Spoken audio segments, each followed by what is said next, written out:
Imagine a leader whose controversial policies at home sparked international debates, yet garnered admiration beyond his borders.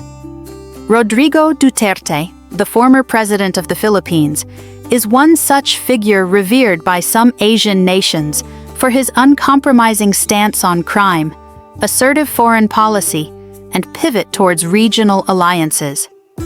What drives this cross-border support?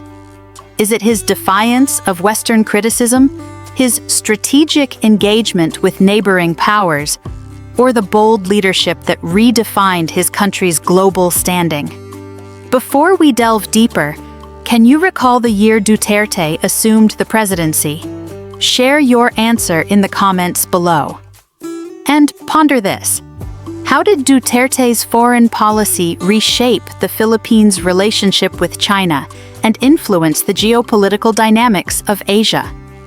Stay with us as we explore these questions and uncover the 10 Asian countries that found an ally in Duterte's Philippines. Number 1. China. Rodrigo Duterte's presidency marked a significant pivot in the Philippines' foreign policy, notably steering closer to China. In 2016, during his first visit to Beijing as president, Duterte declared a separation from the United States, signaling a dramatic shift towards China. This move was not merely symbolic. It resulted in China pledging $24 billion in investment deals, including substantial investments in Philippine infrastructure and soft loans. The relationship was further solidified with China emerging as one of the Philippines' largest bilateral lenders, committing $9.1 billion in state-directed finance between 2000 and 2022, with significant increases during Duterte's tenure. Duterte's approach to the South China Sea disputes also reflected his pragmatic stance. He chose to set aside the 2016 arbitration ruling that favored the Philippines, opting instead for bilateral talks and economic cooperation with China. This strategy aimed to de-escalate tensions and focus on mutual development, although it drew criticism for potentially compromising the Philippines' territorial claims.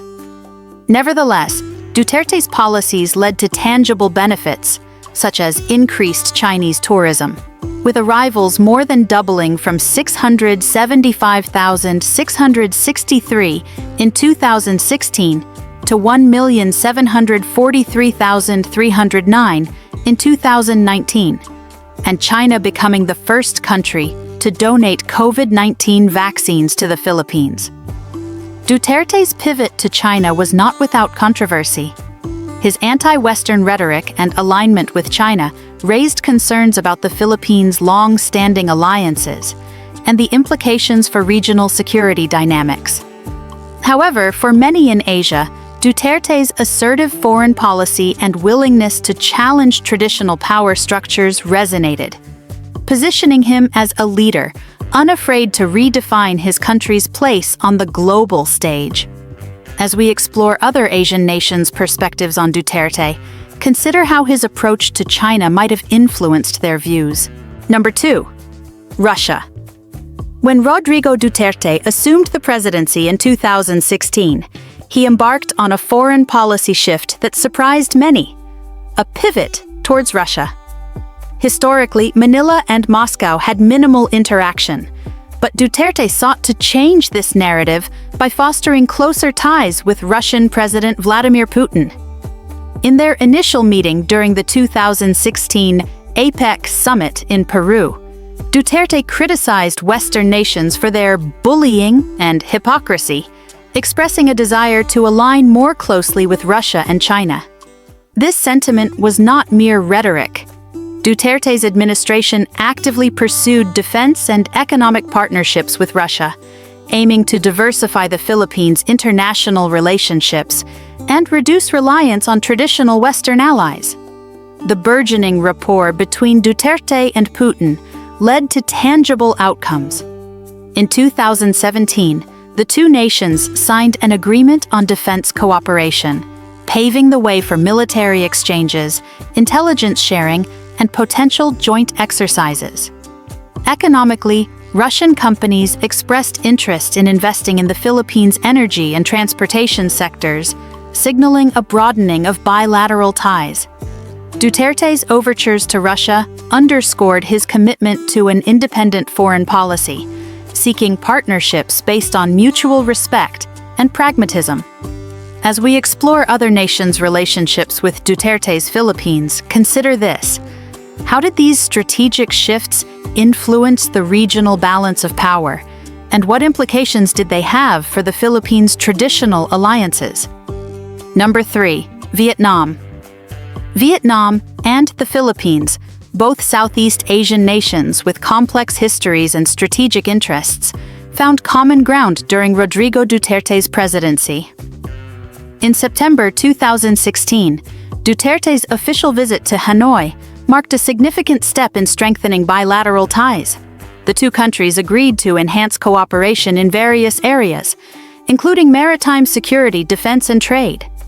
They emphasized the importance of maintaining peace and stability in the South China Sea, advocating for the peaceful resolution of disputes in accordance with international law, particularly the 1982 United Nations Convention on the Law of the Sea, UNCILOS.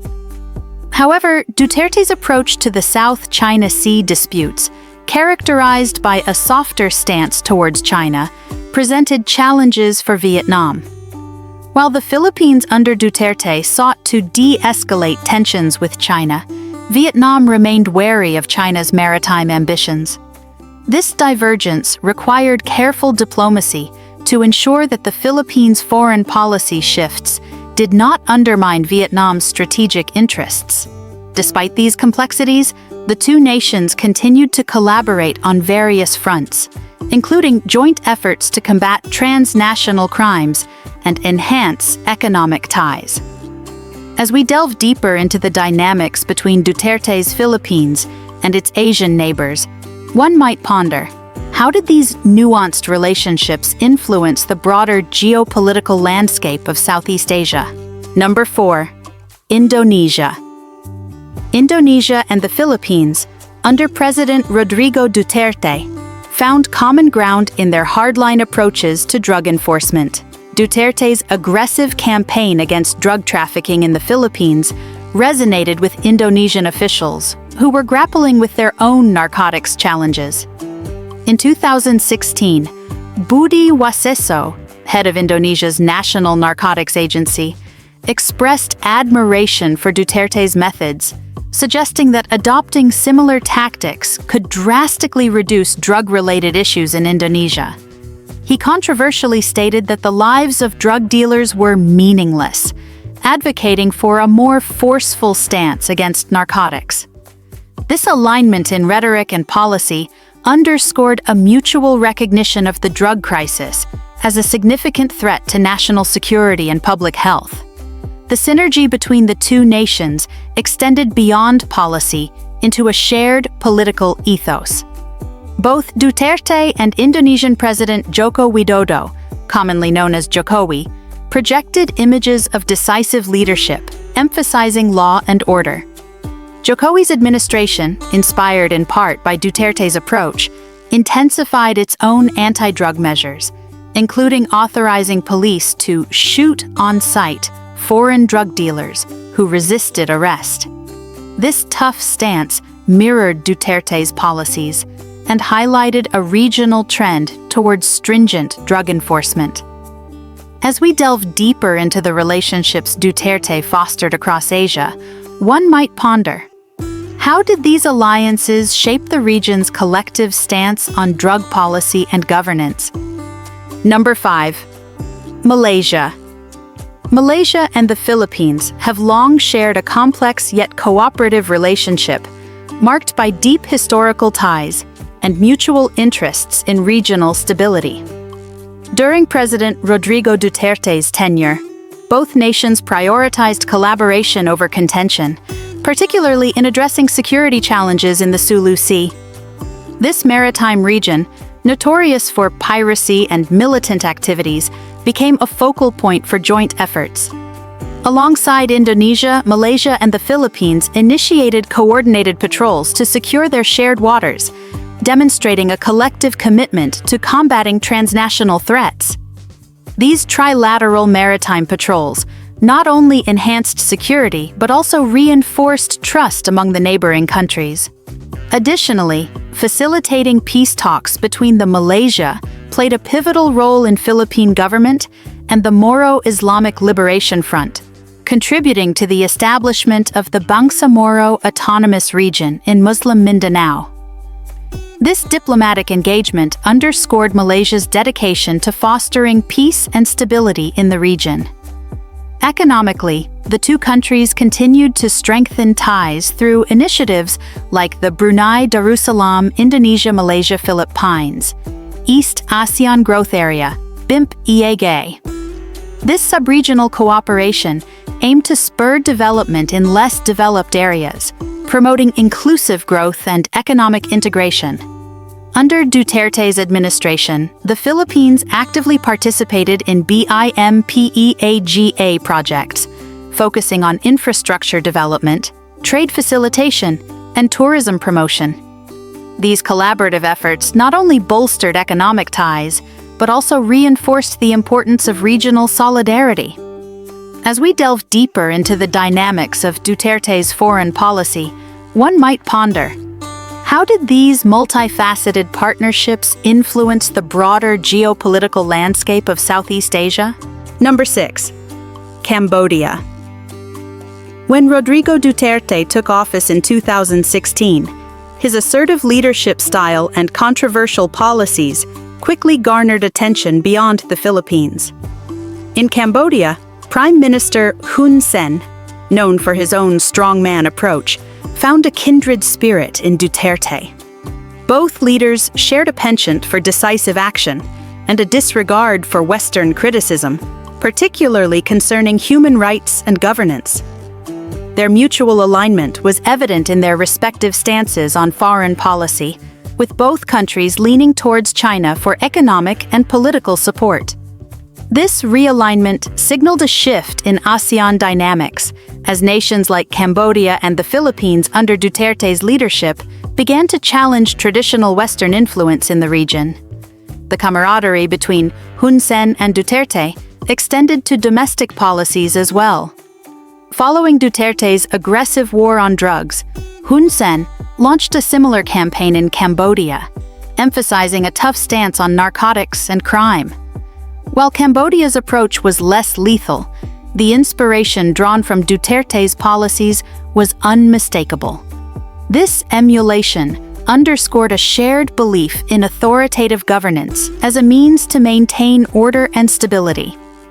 As we delve deeper into the alliances Duterte forged across Asia, consider how these relationships influenced regional politics and the balance of power within ASEAN. Number 7. Laos. Laos and the Philippines have cultivated a relationship rooted in shared goals of regional stability and economic development. During President Rodrigo Duterte's administration, this partnership was further strengthened through active participation in ASEAN initiatives. Duterte's first international trip as president was to Vientiane, Laos, in September 2016, where he attended the 28th and 29th ASEAN Summits and the 11th East Asia Summit. On the sidelines, he held bilateral meetings with Lao leaders, emphasizing cooperation in areas such as trade, education, and public health. These discussions underscored a mutual commitment to addressing transnational issues and promoting inclusive growth within the ASEAN framework. The collaboration between the two nations extends beyond diplomacy into tangible development projects. Formal agreements have been established in sectors including agriculture, tourism, and intellectual property, aligning with Laos's efforts to graduate from least developed country status and the Philippines' aspirations for higher economic standing. This synergy reflects a broader ASEAN objective of fostering regional integration and resilience. As we continue to explore the intricate web of alliances and partnerships forged during Duterte's tenure, one might ponder, how do these relationships influence the geopolitical landscape of Southeast Asia?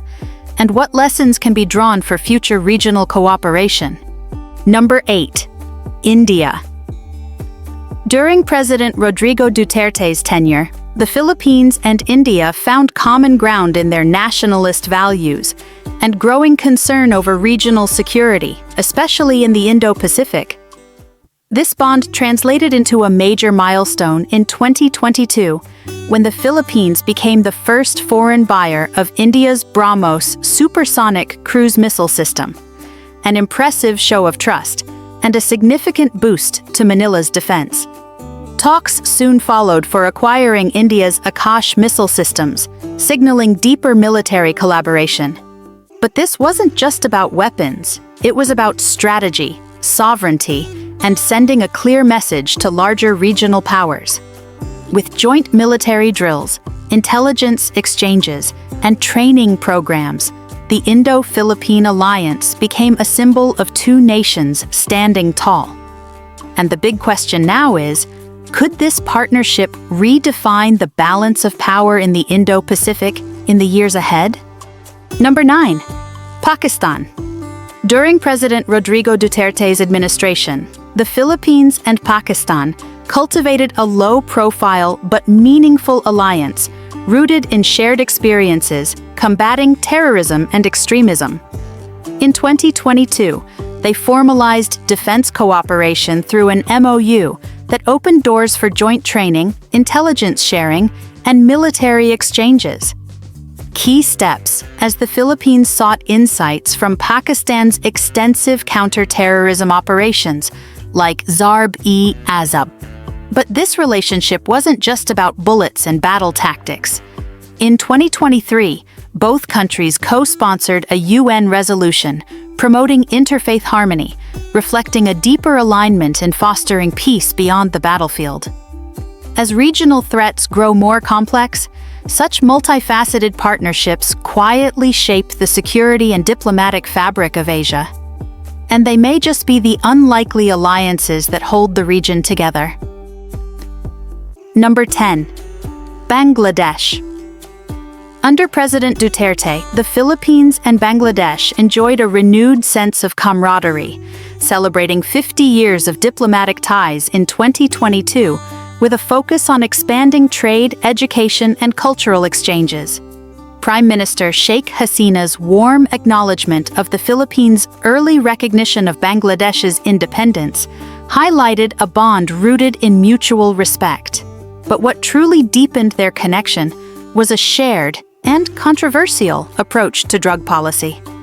Inspired by Duterte's aggressive war on drugs, Bangladesh launched its own crackdown, drawing both praise and international criticism for its results. This parallel path sparked debate over where the line between security and human rights should be drawn. As these two nations continue to walk that tightrope, it raises a tough question. Can tough governance bring lasting peace, or does it risk tearing at the fabric of democracy itself? As we've navigated the complex tapestry of Rodrigo Duterte's alliances across Asia, one thing becomes clear. His foreign policy wasn't just about bold moves, but about recalibrating the Philippines' place in the region. From solidifying defense ties with India to engaging diplomatically with Bangladesh, Duterte pursued a strategy that blended nationalism with pragmatic cooperation. Love him or hate him, his legacy opened up new regional dialogues and shifted how smaller nations assert their sovereignty amidst global powers. The real question now is, will future leaders follow in his footsteps or carve an entirely new path? If this deep dive gave you something to think about, don't forget to like, subscribe, and drop your thoughts in the comments. Because the world doesn't just discover itself, we discover it together.